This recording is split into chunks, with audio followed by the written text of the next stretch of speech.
Early telephone service meant party lines. 115 years ago in rural Minnesota, any phone line was a lifeline.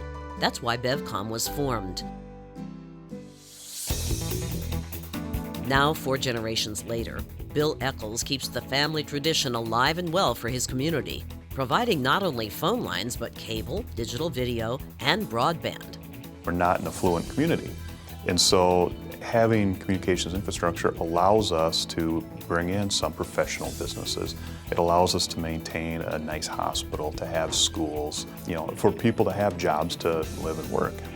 Blue Earth, Minnesota is the home of the Jolly Green Giant.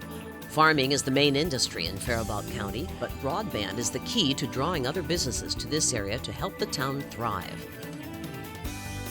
Lindsay Warmka runs the Faribault County Development Corporation.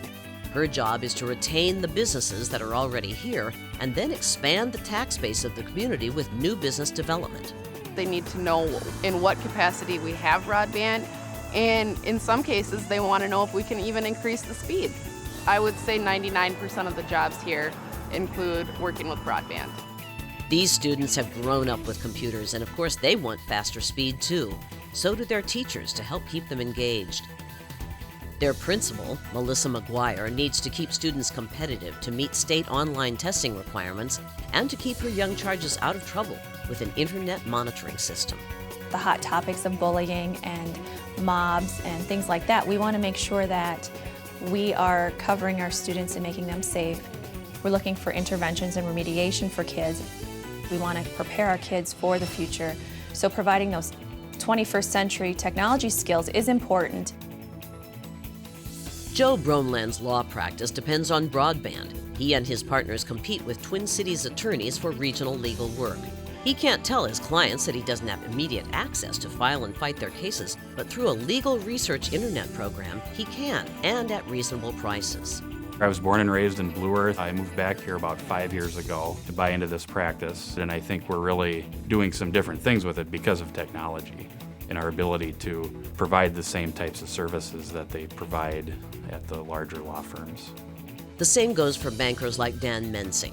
His rural farm customers expect their local bank to provide not only the services of a larger metropolitan bank, but the security of knowing their financial records will be kept safe in the event of a disaster like a tornado or a fire. Now we can eliminate that risk by contracting with another third party to house our servers in an off-site location, and we do that through broadband access. Broadband is also critical for the United Hospital District, an independent critical access hospital with 225 employees. All of UHD's electronic patient records are stored in Duluth, about 300 miles away. For patients here in Blue Earth, their doctors are from around the world. If you're coming into the emergency room and you were in a car accident at 10 o'clock at night, the doctor would order a CT scan. That CT image would travel to Australia. A physician that is credentialed and licensed would read and then send the interpretation back to the facility. We need BevCom here. We are lucky to have broadband throughout our county, and many places in rural Minnesota aren't that lucky. BevCom is doing a great job to help our community thrive, and we need them. Many rural parts of this country, especially here in the Farm Belt, are at a crossroads right now. They're either going to thrive or these communities are going to die off in the coming years. And I think that access to communications is probably the primary way that you can keep businesses in these areas and keep the economy going. There's a lot of businesses in these areas that are producing products, jobs, innovations that without broadband access might not be able to survive or flourish into larger companies. It's literally like turning the lights out. It's a triple whammy. In the rural community, everything is tied together.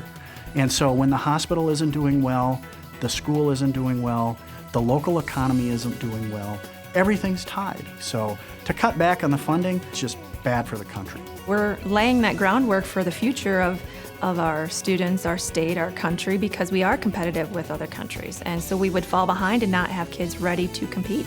When you take away the ability to communicate, people can't talk to the rest of their family, the rest of the outside world. They're going to leave. They're going to want to go somewhere else. What we get in our funding goes into our networks, because rural carriers like BevCom and a lot of the other small independents, we start by putting our customer and our network first.